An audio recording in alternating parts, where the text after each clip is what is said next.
Enquanto eu lia Caliban e a Bruxa, estourou no Brasil o caso de Mariana Ferrer, jovem humilhada durante a audiência de julgamento do empresário André Aranha, acusado de estupro. O advogado de defesa, para justificar o crime cometido em uma balada famosa de Floripa, mostrou imagens sensuais de Mari em suas redes sociais. Insinuou que ela só queria dinheiro e fama e questionou sua dignidade, como se ela fosse a ré. O juiz e promotor que acompanhavam a sessão ficaram impassíveis, numa clara demonstração de corporativismo e criminalização do feminino. O crime cometido em 2018 encontra eco na pesquisa da filósofa italiana Silvia Federici sobre os casos de inquisição, tortura e assassinato de milhares de mulheres acusadas de fazerem pacto com o diabo entre os séculos XIV e XVIII. O livro faz um paralelo com a obra de Shakespeare, A Tempestade, de 1611, em que o personagem Caliban é filho bastardo da bruxa Sycorax, um monstro rebelde e arruaceiro do Novo Mundo que não compactua com os valores europeus e se tornou um símbolo de resistência anticolonial. Muito diferente das versões sensuais do cinema norte-americano ou das séries açucaradas dos anos 60. Para mostrar o pano de fundo político, econômico e social do século XV, quando as mulheres se tornaram uma ameaça à ordem vigente, Silvia descreve a Europa na transição do feudalismo para o capitalismo, época em que a Igreja Católica e o rei se uniram para combater os dissidentes, extorquir os pobres e eleger um bode expiatório para levar a culpa por todos os problemas sem explicação, já que a ciência era incipiente. A perseguição começou com os judeus, passou para as seitas ditas hereges, como os cátaros, e acabou nas camponesas. Directorium Inquisitorium deu aval para a conversão de judeus e hereges através da tortura para arrancar confissões. A morte na fogueira era só o desfecho macabro de um longo martírio que passava por ossos quebrados, afogamento, ferro quente, agulha nos genitais, asfixia, açoites, desmembramento e empalação. Alguns métodos foram utilizados nos africanos escravizados e, muitos séculos depois, nos porões da ditadura militar brasileira. A Inglaterra instituiu a pena de morte por bruxaria em 1524, na França em 1532, na Suíça, Holanda e Espanha em 1550. A Ordem Franciscana, criada na Itália como uma volta ao cristianismo original, foi também usada como agente da Inquisição. O auge da caça às bruxas foi entre os anos de 1580 e 1630. Os primeiros julgamentos, porém, foram às vésperas da viagem de Colombo à América. A vítima mais célebre foi Joana d'Arc, que liderou o exército francês na Guerra dos 100 Anos. Depois de ser presa em batalha, foi acusada de bruxaria, queimada viva em 1531 aos 19 anos, ainda virgem. Acabou inocentada em 1456 e canonizada. Outro caso notório aconteceu do outro lado do Atlântico, no atual estado de Massachusetts. Em Salem, 30 mulheres foram acusadas de bruxaria e 14 foram enforcadas, a maioria adolescentes. Durante o longo julgamento, elas entraram num estado de histeria, que séculos mais tarde foi creditado não só ao terrorismo psicológico, como à desconhecida epilepsia. Outras 5 morreram na prisão. Segundo o Malleus Maleficarum, guia da Santa Inquisição escrito por frades dominicanos em 1486, as bruxas podiam ser identificadas pelos seguintes indícios: enfeitiça o homem ao fazê-lo se apaixonar, os transforma em animais, rouba sua ereção e seu pênis, esteriliza mulheres e mata seus fetos. Segundo os autores, apenas a mulher seria suscetível à malícia do diabo, por causa de sua debilidade intelectual e péssima memória, daí a agir segundo seu instinto devasso. Afinal, ela é descendente de Eva, responsável pelo pecado original ao corromper Adão. O texto afirma que o Altíssimo preservou o sexo masculino desse crime hediondo, porque homens não têm vagina para copular com o diabo. Não havia bruxos, mas sim magos. Segundo esta crença de supremacia masculina, as mulheres têm tendência a mentir, são traiçoeiras e fingem que amam, mas só estão interessadas em sexo e dinheiro. Esses argumentos ressoam séculos depois tanto no advogado, que criminaliza vítimas de estupro, como na Deep Web, onde adolescentes viciados em games culpam as mulheres pela falta de vida sexual.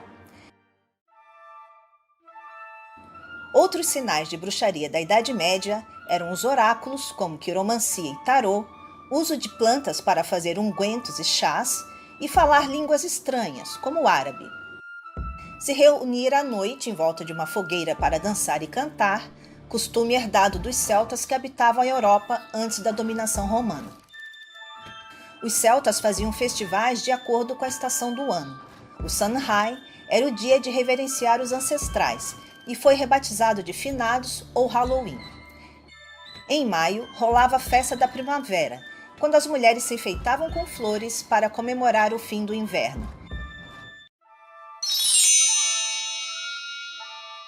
A paz das famílias camponesas que viviam em comunidade até o século XV acabou quando as terras foram cercadas e os impostos e o dízimo se tornaram impagáveis, fazendo com que fossem expulsos por causa das dívidas, dando origem ao êxodo rural e à mendicância nas cidades, que também era crime. Por causa das guerras por território, os homens foram convocados e acabavam morrendo em combate, deixando as famílias à míngua, pois tudo o que produziam acabavam nas mãos do governo. As mulheres se tornaram alvo de estupradores e, depois de profanadas, só lhe restava a prostituição. Os camponeses não abriram mão de seu estilo de vida sem luta, exigiram moratória da dívida, suas terras e colheitas de volta, mas foram massacrados. Até então, não havia distinção social entre homens e mulheres. Ambos trabalhavam na roça, cuidavam dos animais, criavam os filhos, preparavam a refeição, limpavam a casa e partilhavam o pão. As famílias se ajudavam e era costume comerem juntas. As mulheres trabalhavam em colaboração, seja fiando ou produzindo queijos e geleias.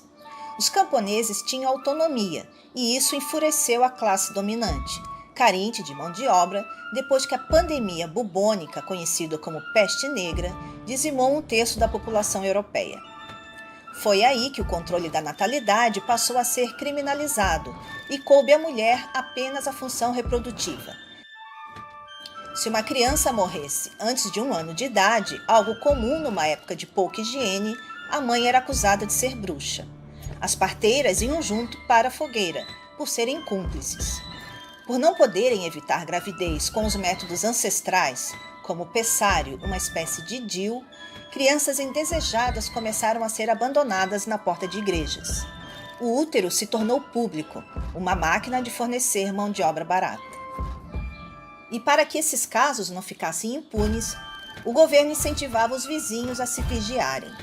Ao jogar povo contra povo, enfraqueceu a solidariedade de classe e criou um clima de constante paranoia e desconfiança.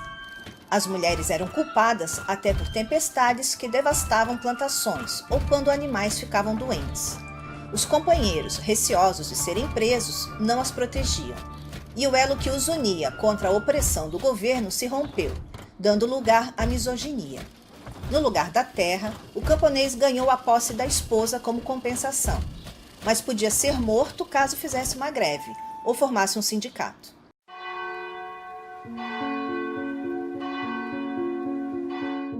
A reforma protestante não aliviou o lado da mulher, muito pelo contrário. Ainda mais puritanos do que os católicos, Lutero desprezava os prazeres da carne e acreditava que quanto maior a família, maior a prosperidade. Foi criado, inclusive, um catecismo com posições sexuais permitidas e roupas compridas para que os corpos não se tocassem além do necessário. Para os puritanos, o prazer sexual tinha como resultado a danação da alma. 3 séculos de terrorismo de um Estado teocrata moldou a figura da mulher ideal, obediente, casta, calada, recatada, com instinto materno, dócil e aciada. A mulher de personalidade que tivesse opinião era dado um corretivo, uma focinheira para usar em público. A domesticação da mulher tinha alcançado seu objetivo. Para exercer esse controle de forma eficaz, a relação entre as mulheres era desestimulada. O termo inglês gossip, que significava amiga, passou a ser fofoca. E faggot, termo jocoso conferido aos gays, significa lenha na fogueira. A situação das idosas era ainda pior. Sem função reprodutiva ou formosura, se tornavam um estorvo e muitas foram abandonadas. Para sobreviverem, mendigavam ou furtavam frutas, pois a esmola era mal vista. Os luteranos achavam que indigentes não trabalhavam por preguiça. No século XVIII, foi estabelecida a família patriarcal, em que todos os membros são tutelados por um senhor, chefe da casa, cabeça do casal, que trabalha de forma remunerada, enquanto os serviços domésticos a cargo da mulher são prestados de graça. Esta desvalorização do trabalho feminino e a imposição de uma hierarquia no casamento abalou a noção de parceria e instaurou a dependência do até que a morte os separe. Como a mulher era vedada gerir a própria herança, se ficasse viúva, precisava de um tutor ou deveria se casar de novo. Nem a visita aos pais era permitida, pois a submissão agora deveria ser ao marido. A caça às bruxas só cessou quando a classe dominante começou a ser atingida pela cultura generalizada de denúncias e o clamor popular por morte na fogueira. Os pais acusavam filhas, irmãos acusavam a mãe, o genro acusava a sogra. Também porque a ciência já avançava a passos largos, com a invenção do método de Descartes e uma grande inovação, a possibilidade de secar corpos, já que os cadáveres eram abundantes. A bruxaria passou a ser encarada como superstição. O Estado se tornou mais influente do que a Igreja, e os novos códigos penais não citavam o crime de bruxaria. Já a tortura só foi criminalizada em 1929, na Convenção de Genebra, na Suíça. No Brasil, o acordo foi ratificado em 1989, depois que os crimes da ditadura militar vieram à tona. Os autores, porém, nunca foram punidos. O hábito de torturar desafetos para dominá-los com a desculpa de convertê-los foi trazido pelos colonizadores para as Américas, onde encontraram povos de várias etnias, culturas e costumes que nada têm a ver com a religião oficial da Europa. Ao se depararem com indivíduos nus, pintados, fazendo sexo livremente e realizando cultos na floresta, os religiosos tiveram a certeza que o diabo estava ali. 95% da população original foi exterminada em menos de um século por causa das doenças trazidas pelos europeus. Para a Igreja, era um sinal de castigo divino. Na cultura Huaca, Peru, montanhas, rios, pedras e animais encarnavam o espírito dos seus ancestrais. O culto faz parte do processo de produção de alimentos. Na América Central, que tinha uma cultura riquíssima, inclusive metais preciosos, não sobrou um asteca ou maia para contar a história. Por serem guerreiros, defenderam sua cultura até a extinção. Suas pirâmides são comparadas às do Egito, e o modo como plantavam em consórcio milho, abóbora e feijão é referência até hoje. Na ilha de Barbados, no Caribe, foi queimada a última bruxa, em 1730. Ela era negra e se chamava Sara. Nos Estados Unidos, a última a ser executada foi uma indígena. Segundo Silvia Federici, para a Europa, a América era uma mulher nua a ser deflorada, e por trás das alegações sobrenaturais havia boa e velha ganância e sede de poder. Essa mentalidade sexista produziu uma das leis mais infames do Brasil em 1890. O assassino da mulher adúltera era inocentado com base na tese de legítima defesa da honra. Alguma reparação veio em 2006 com a Lei Maria da Penha. Maria da Penha é cearense e ficou paraplégica depois de levar um tiro do marido enquanto dormia. Em 2015 veio mais um avanço. O assassinato passou a ser tipificado como crime de ódio de gênero, o feminicídio. Em 2019, 1.314 mulheres foram mortas por maridos e namorados, uma a cada 7 horas.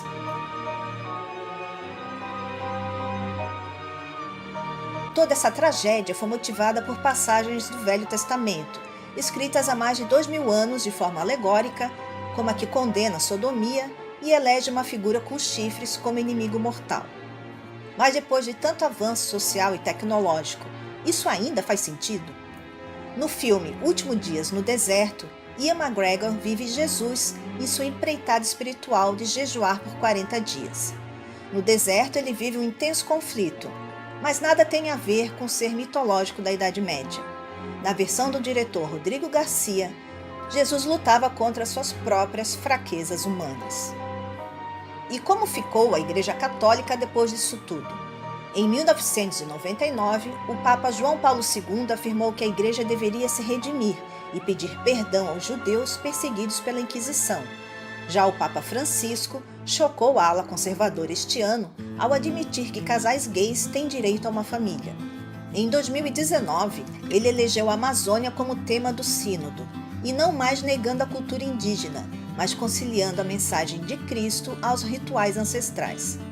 Falta à sociedade patriarcal encarar seus demônios e evitar que mais Marielles, Marianas e Marias da Penha sejam jogadas na fogueira.